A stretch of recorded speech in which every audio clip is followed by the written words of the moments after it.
Abraham, it's an honor being here.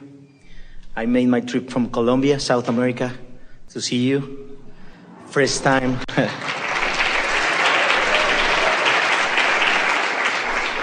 My new desire is one of these days you can go to Colombia. It's changing, a lot of changing right now. First time I saw you, that was in 2007 through the circuit. And then the first time I saw your face, I saw Esther, I say, there is something going on with this lady. And I started reading your books in Spanish and reading, watching online the videos. And now I'm here. After 5 years, my desire come true. And then I'm excited of being here. And I knew you were going to watch me. I knew it. And thanks for this opportunity. My question is, since I was a child, I know the feeling that I have my inner being guiding me in everything. For example, when I was in immigration, there was a long line to wait. And my inner being say, go to the line 17. It's going to be faster than the 16. I say, okay, Julian, you having... and then I didn't listen. And guess what? Line 17 went faster than the 16 than I was. And then I had to take a plane from Fort Lauderdale to Atlanta. And then my mother-in-law say, I'm going to drive you to the airport. And then she was driving so slow. And my inner beings keep saying, you're not going to lose your plane. Just make sure you're going to take it. And I wanted to believe it. And then they stopped the plane. Everything happened. And finally, I got in Atlanta, Georgia. So sometimes I get confused. Sometimes when my inner being says, do this or do this, I want to make sure it's my inner being and not my doubt, because it told me, go and play the lottery. And I say, okay. And then and I obey a week after it told me that. So I want to make sure when it's my inner being calling me and not Julian as a human or as a person. And I want to see that difference. Perfectly presented question. So we talked about realizing something, or we talked about being in a place where you receive the revelation of it. And we've talked about how you've put all that you want into your vortex and that it has been spinning. We should put your vortex up here, that it has been spinning and that the cooperative components have all been gathered. And the question is, are you a cooperative component?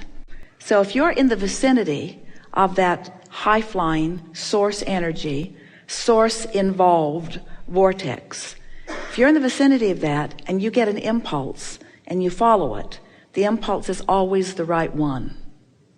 But let's talk about the other grid disks, the other points of attraction. In other words, if you're spinning here and you get an impulse to do something and the impulse comes sort of out of nowhere, so your assumption is, oh, my inner being is telling me this, when all that's happened is that you've gathered momentum that has influenced you to an action. And it feels like sometimes people will say the devil made me do it. And of course they're playing when they say that, but there are people who really believe that they are being encouraged from a negative place because they didn't believe that they would do that. And we say, where you are, the disc that you choose and the momentum that you get going is what equals that faster and faster momentum and that impulse to act. There are a lot of impulses that come that are not inspired from pure positive energy, but they're inspired from something. So what is it? What are they inspired from? They're inspired from the momentum of law of attraction. You see, every thought that man has ever thought still exists. And those thoughts are being managed by law of attraction, so there are rivers and streams of them. So when you get hold of a thought and you beat the drum of it for a little while, so you get some momentum going, you can be swept up into that, and it feels like it's something bigger than you that is calling you, because it is something bigger than you. That's why the man talking to Esther is so certain that there is a Satan. There certainly must be something that will offer me bad information. And we say, of course, there are rivers and streams of that. You get to choose what vibrational disc you are on. And when you've practiced that disc of alignment, where your vortex is being tended by the higher part of you, then that's the inspiration that comes. Esther always says, has from the very beginning, Abraham, I'm wanting to speak clearly your words.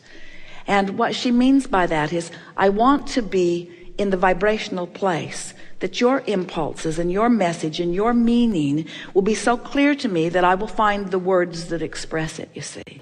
And so sometimes, like in wanting to win the lottery, sometimes that intention is not coming from your vibrational place of prosperity.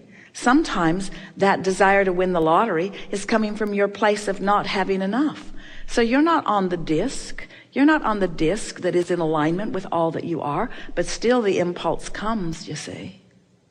So it's a matter of just practicing. And the way you practice is by thinking and feeling on purpose, and then by watching what manifests. We haven't talked about this today, but let's do it. You come from non-physical, and non-physical still remains non-physical. So you always have that relationship with non-physical, and that's what your emotions are. So when you have an impulse to do something, if you are keenly aware of the way it feels, you can really feel if you're resonant with source. And you know the difference. We know you do. You know the difference between being resonant with source and feeling something and just feeling something. You know the difference. Yes. Yeah. I know the difference. Yeah. All right. So you might say, all right, inner being, I know you're there. All right, Abraham, I know you're there. I know you're there, and I know you're available to me.